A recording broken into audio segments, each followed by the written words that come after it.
চকে রতুয়াতে বামেদের সময় 7,500 কোটি টাকা দিয়ে 66টা ছোট কারখানা তৈরি করেছিল, যেগুলো সবটা হতো প্রসেসিং এর কারখানা। ফার্স্ট পেজের কাজ শেষ হয়েছিল কখন? 2006 থেকে 2011 সাল। কে রাজ্যের মুখ্যমন্ত্রী? আমাদের সংগঠনের প্রতিষ্ঠাতা সম্পাদক কমরেড বুদ্ধদেব ভট্টাচার্য। তারপরে আরো 6,500 কোটি টাকা বরাদ্দ হলো। কি হতো তাতে? আরো 40টা এরকম ছোট কারখানা হতো। কারা বন্ধ করলো?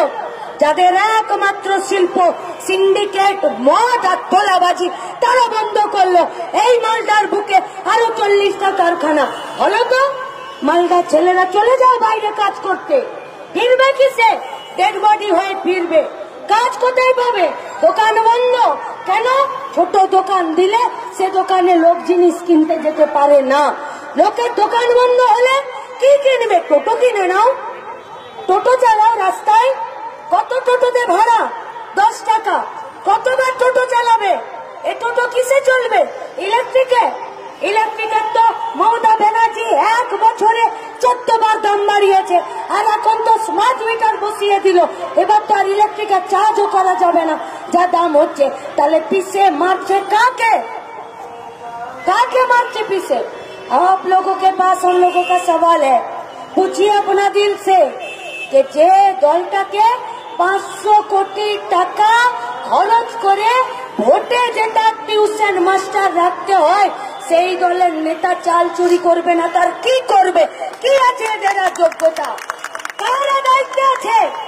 আজ মালদা জেলার বিজেপির পক্ষ থেকে 20 বছর শুভেন্দু অধিকারী মমতা ব্যানার্জির আঁচল ধরে ঘুরেছে, তারপরে আজকে বিজেপিতে গিয়ে সাধু হয়েছে। এই মালদা জেলাতে কোন এমএলএদেরকে কেনা বেচা করছে? কাদেরকে কেনা বেচা করছে? ওই খগেন মুর্মু ছিল বামপন্থীদের কাছে।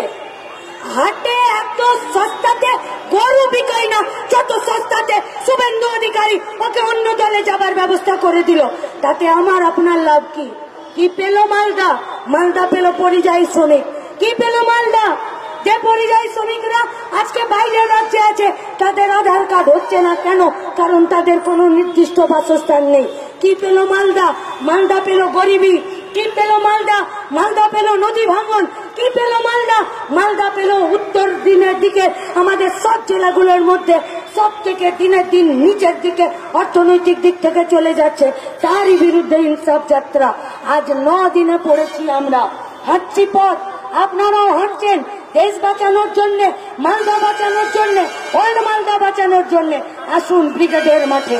সেই মাঠে আমরা আরো একটা স্বপ্নের বীজ লাগাই, যে বীজে আমাদের কেউ বিনা খেয়ে খালি পেটে ঘুমোতে যাবে না।